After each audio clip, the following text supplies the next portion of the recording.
Right, well, here we are with Adam Thompson, without a P. Without a P. My mother's maiden name. I think we might be Well, related. well, there you go. We're just friends from the off. That's it. My papa was always like, it's a Thompson without a P. Without a P. Yeah, because it's the I think it's the English way of spelling it without a P. Oh no, with the P's the English way. Oh yeah, good. Yeah, son of Tom. Yeah. Son of William. That's what Wilson is.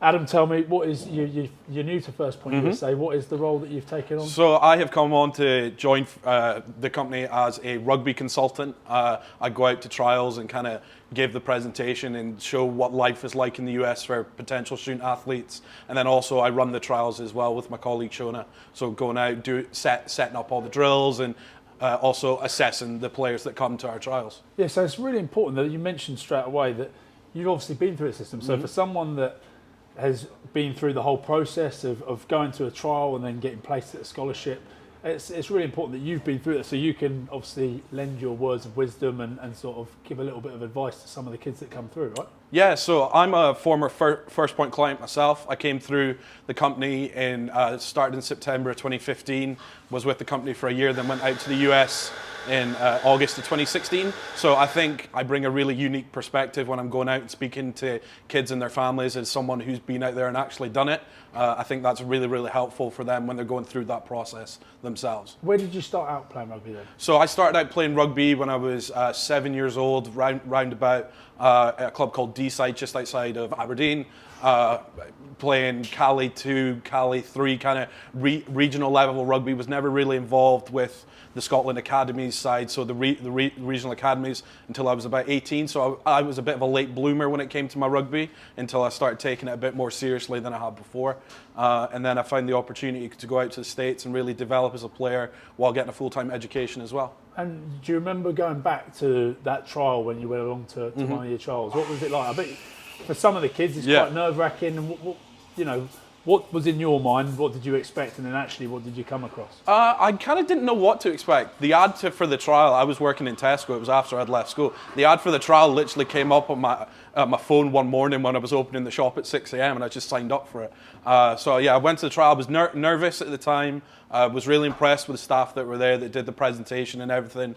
And then, yeah, the trial I thought went terribly. I remember coming home in the car and thinking, there's no way they're going to pick me, because I think I actually got injured during the trial. I think I pulled a muscle in my calf or something. So I was like, there's no way they're picking me. And then luckily I got an email a few days later that they thought I had the potential to be successful out in the States. And then, so talk me just really quickly through the sort of process after that. Then you go and get an interview and then they placed you over in the US. So yeah, as we just discussed, attended the trial, got passed through the trial, went for an interview down here in Glasgow, kind of where they assessed my academic background and things like that. And then sat the SAT, which don't need to do anymore, but at the time everyone was requiring it to get into US unis. And then started talking to different colleges around the country from there. And then around March 2016, I committed to the University of Mary Washington. They called me every day for a week. The coach was like, his final statement was, what do I need to do to get you here? Because I can see you developing as a rugby player here and as a person for the next 4 years. And that was kind of what really attracted me to commit to the college that I did, was that they believed in me as a rugby player, but also as a person. Yeah, that must have been really nice, I suppose. And so to have the coach contacting you from over there, and then it was a pretty seamless transition. Obviously, First Point would have helped you along the way. But so the university, they went over to the Mothers. The Mothers, yeah, it's an interesting story. So it's the University of Mary Washington, and Mary Washington being George Washington's mother, George Washington, first president of the United States. I won't get too much into history because I'm a teacher by trade. Well, that's what I did my degree in, was teaching. So I won't bore you too much with the history of it, but we are the Mothers because Mary Washington was George Washington's mother, and it's a pretty unique piece of branding or a unique nickname to have in the world of rugby. Isn't it? That's crazy. Who was your mascot? A mother? Unfortunately, so the school's mascot was an eagle, and then we were called the Mothers because way back when the club was founded in the 70s, I didn't even know they had discovered rugby in the 70s in America. The club wasn't officially associated with a uni yet. So there was just a couple of boys that got together and started a rugby team and came up with a funny nickname. The Mothers. The Mothers. Oh, good. Yeah. And so what did you find when you got over there? Obviously, everyone talks about facilities. Everyone talks about how professional everything is. Yeah. You've got to work hard in your studies, but you've got some of the best facilities in the world. Is that what it was like? At the Mothers? It was crazy. Coming from having played some regional level rugby here in Scotland, where you're training on a Tuesday and a Thursday night in December, and it's raining sideways, and then you're going over there to this manicured rugby field that's gorgeous the whole year through. You've got your own dedicated gym with strength and conditioning coaches, physios. Like if I had a problem with, say, my ankle during the day, I'd go in, I could get an ice bath, I could get stem. So it was really like getting treated like a professional athlete, but also having to study at the same time. So the facilities were just world class. And you touched on it briefly. You went over to study history. Yep. How was that? Did you enjoy the studies? Was it pretty difficult? Because let's not be, beat around the bush. It is tough to go over there and study, and that's probably one of the biggest things that you'd give advice you give to the kids. Is it's not just a holiday. You're not just going over to do sport. Yeah. And it's something. If me as a parent, that's what I'd want to hear. I want to know that actually the academic side is really important. So. Before I went to the States for the first time in 2016, I'd actually been out of education for about 2 years. So kind of getting back in that school mode, getting back in that classroom mode was really a bit of a challenge. But as you say, it is a full 4-year university degree. It's not just you're going over there for a jolly to play some rugby and go to class sometimes.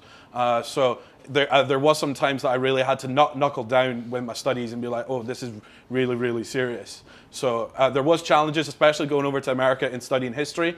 We don't learn a lot of American history in Scotland because we lost in most of it. So I went over there and everything was brand new and exciting to me. So finding that balance between rugby and studies is something that is really, really important if you want to be successful over there. And when I'm going out and speaking to kids, that's something that I emphasize, is that you are a student athlete first.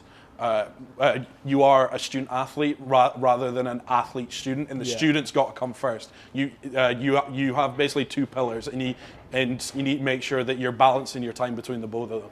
And you talk about the sort of age you got through rugby, and if there was injuries, you had physios on hand. Similar with the academic stuff, you've got teachers and tutors on site at all times. Absolutely. Is it a big university? Because I spoke to a few guys recently, and they range, don't they? There's some unis that are really small. There's some that are huge with the number of sort of students there. Yeah. So by the US standard, UMW was a medium-sized university. The time I was there, it's between 4,000 and 5,000 people, which for a Scottish university is quite on the larger side if I think about the unis in Glasgow or things like that. Yeah. But for the level of rugby that we had at UMW, for how small a student body we had, was really, really good. And that's what I was looking for going out there, was that I didn't want to go to one of these big, massive universities where in my first year class there was like 100, 150 people in the class. And to the professor, I was just another face. Yeah. I really wanted to go to a uni where I could build personal relationships with my professors, that if I was struggling, which did happen, I could just go into their office and be like, hey, I'm really struggling in this class, can you help me out? And by the end of my first semester, I was on a first name basis with all of my teachers, rather than going to a large university where I was just a face in the crowd. And I'm guessing First Point USA would have helped you along that path, because they would have said, listen, this is what this uni offers, this is sort of what this uni offers. So without that sort of guidance from First Point USA, it could have been quite difficult, but that must have helped. Oh, absolutely. I had like a little knowledge of how college worked in the US. I was a big fan of US sports growing up, so I'd watch basketball all the time and watch all these documentaries on like the historic teams and stuff. So I had a little inkling of how it worked. So I'm really glad that First Point took my kind of viewpoint of wanting to go to a smaller school and kind of tailored their search for me with kind of within those parameters. What was the biggest sport within your uni then? Because rugby would have been one of the smaller ones, I guess. Actually, surprisingly not. Mare Washington, there's not an American football team, so everyone would come out to our games on a Saturday to watch the violence. Yeah, to watch the violence, and I remember going through campus and just telling everybody to come to the rugby game on a Saturday. And I think it was my second year; it was our homecoming game. So homecoming's an American thing where all people who've graduated from that uni come back for the weekend. And I think it was either my third or my second year. It must have been about 2,000 people at the game. Where if you compare that to a uni rugby game here, it on a Wednesday in November where it's raining. You might have five of your pals standing by the sideline, absolutely freezing. Where it was the middle of October, it was gorgeous weather, and we had 2,000 people coming to watch out a college game. Well, Adam, you're selling it to me, but then this is what will sell it to me more. Yeah. You've not got any jocks to contend with then, frat parties. Talk to me. Were there frat parties? Is that it is a real thing. I remember getting over there for the first time and going to my first kind of one of these parties, and like the red cups, and I was like, it's just like it is in the movies. Beer pong. Yeah, absolutely. Like everything you see in the classic movies, it's exactly how it is. And to live that life for 4 years while getting to play rugby at a high level and getting to study at the same time was a life-changing experience for me. I loved it. You must have done some travelling as well, and when you play other universities, again, that must be something that really draws people in, is the opportunity to go and explore America and travel to all these different places. You did a bit of travelling? Yeah, so with rugby, got to play teams up and down the East Coast, so going up to Penn State, which is a massive school, 80 to 100,000 people go to Penn State. Getting to play Army, which is the equivalent of Sandhurst here in the UK. Getting to play the Naval Academy, go down to Virginia Tech, and all these big name schools all have programs for rugby. So getting to travel through rugby, but then also in my free time, where I went to uni was about an hour south of Washington DC, which is the capital of the US. And for me, being a history nerd, all of the museums in the city are free, so all my off weekends from rugby, I would just take the train up to DC with a couple of pals, and we'd get to explore all these museums. And going to DC is crazy because you turn a corner and like the White House is right there, and you see it in the movies and like on the news.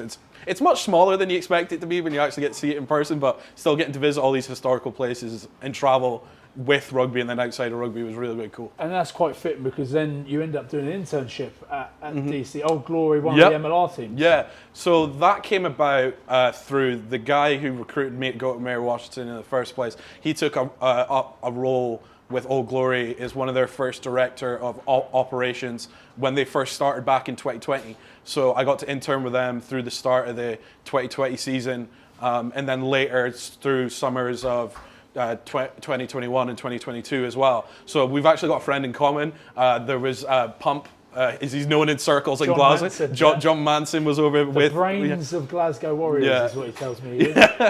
And I would really believe it. So getting to intern with Old Glory, specifically, I eventually ended up working with their media department more. But going in, I was getting to meet the owners, getting to meet the kit guys in the changing room, just getting to meet all kind of different parts of the organisation was really fun. Kind of get that peek behind the curtain of professional rugby with a league that it just started off, because it's kind of really hard to do that in the UK because it's not a boys club, it's the wrong way to describe it, but it's more developed here, so there was more access to be able to get to meet meet players, meet coaches, meet people in the administration. So probably the most enjoyable thing I got to do while I was interning with Old Glory was I got to make a match day vlog. So I got to go behind the scenes and interview players and fans, and so that was really good. There? I did meet Gibbo a couple of times. Yeah, he's still there. He's a great bloke. Captains with me at Glasgow Warriors. Wow. Probably one of the best guys I've ever come across in rugby. So for you to then obviously be able to get the opportunity to do stuff like that lends its hand to what you're doing now. And you're back here. You're back in sunny Glasgow. And you're taking trials and you're helping some of these kids go on a path that you've found yourself going on. What advice would you give to those kids that are coming through it or trying to head to trials? What advice would you give to them? My advice to kids that want to come along to trials is first of all, just do it. There is no harm in coming along. You're not going to be signing your life away or committing to anything straight away by coming along to these trials. What I will say for me, and then if you do end up pursuing it, it was a completely life-changing experience for me. When I left school, I didn't really have the grades to go to uni in Scotland. As I said, I was working in Tesco at the time. My mum and dad weren't too happy with me at the time, but when this opportunity came along, they were like, "Are you sure you want to do this and like go to America? Like you're really jumping in at the deep end here." And so I would just tell kids to come along to a trial, work hard in school, work hard on your rugby, and really kind of develop yourself. Yeah, that's awesome. Well, I think that's pretty much all we've got from you. But good luck with everything. Thank you. First Point USA, and that was us.